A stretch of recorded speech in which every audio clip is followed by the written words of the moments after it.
All right, so what are we looking at here? So these are a couple of my setups.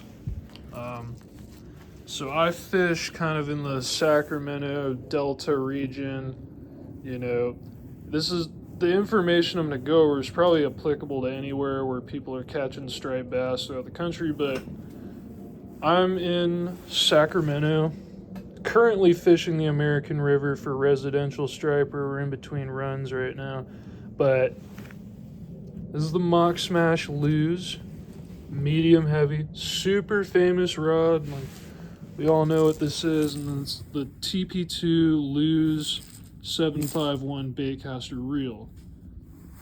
So what I've got spooled up is just some 40-pound braid connected to a 15-pound leader of fluorocarbon, monos, fine twos, whatever you got. And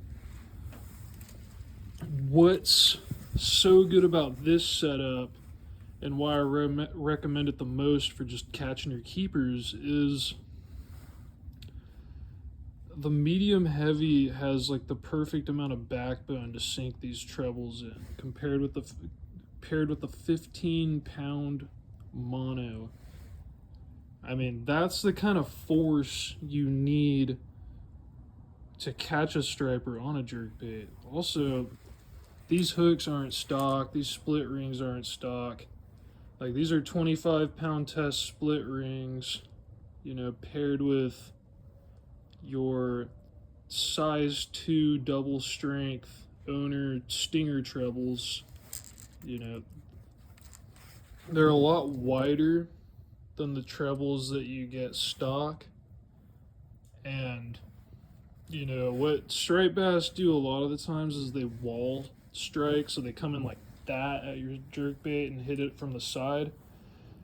You want there to be enough hooks to catch the, like, because I mean, these are striper, they're much harder fighting, they have super bony jaws, you know, they just will throw your lure. If you don't have strong enough hooks, strong enough line, strong enough backbone, you know, because everybody recommends a jerkbait, they recommend it pretty lightly, to be honest. That is not the first thing I'd recommend for striper.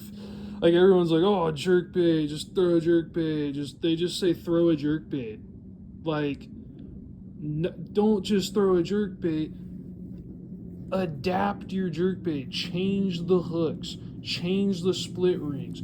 Throw it on a powerful setup. I do not recommend a jerkbait lightly. What I would recommend lightly is, I mean, you could throw one of these on a spinning reel with a medium. This is a bait cat. This is a really powerful reel, but this rod is just a medium. You know, this setup's worked for salmon and stuff, but it also works. I mean, this is just 12-pound line on this one, and then 20-pound braid. And then we've got a sway jig with a sway shad.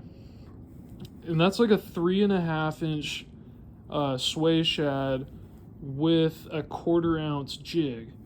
So it's super light. You chuck it on the 12, and this is what I would recommend if you're starting. Like, if you're starting and you just want to get bit, throw the jig, man. You know, you don't gotta change, you can't even change the hook out on a jig. These things come stock, they're gaffs, dude. You can't bend these out, they're strong. Any jig you buy, it doesn't matter how, I mean, this is just a $10 jig because it's got buck hair. You don't need buck hair. That shit honestly kind of just gets in the way when you're trying to put the plastic on. But, like, I'd recommend maybe something more like, let's see if we can find it in this mess of what you have it. But like I picked these up from Walmart today. Like, that's kind of what you're looking for. Just, you know, a cheap jig. You know, that's a gaff. Like, even a 30-inch striper, like, you can hook a nice fish with that and land it. Like, these jigs are gaffs. That's what I recommend. If you're a beginner, throw a jig, put any of these swim baits on it, There are more that work. You know, these are sudden impacts. They work really well with these shad heads. I like these shad heads. They're really nice with the half-ounce size, and the soft plastics fit really well on these. So yeah, if you're new to striped bass fishing and you want to land your first striped bass, throw a jig, throw a swim jig. Don't start with this jerkbait. Like, I've lost. I mean, I've had, dude, these jerkbaits are heartbreakers, dude.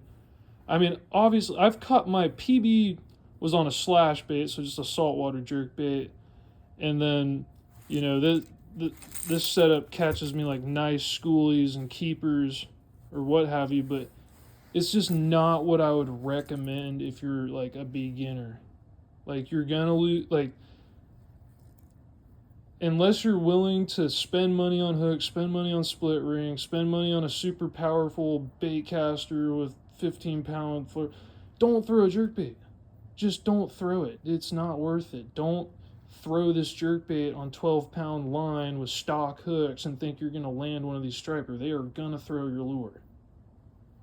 I'm just saying, this is what happens. You know, I've had those heartbreak moments, but this is the whole point of this video, is so people land fish and stop having those heartbreak moments. It sucks. You spend like 4 hours casting and just for some striper to throw your lure. It sucks. So the whole point of this video is just how to avoid that. You know, I haven't missed a striper since I've made these changes, since I started throwing the jig more, since I added bigger hooks to my jerkbait, stronger line, what have you. This is the way to go. You know, a lot of people don't get too into detail with their tackle. They say, throw a jerkbait, throw this, blah, blah, blah. Like, the whole point of this video is to get into detail to help you avoid mistakes. So just try to find a few things I yapped about and make it worthwhile. But overall, just tight lines and keep at it, man. Hope these tips help.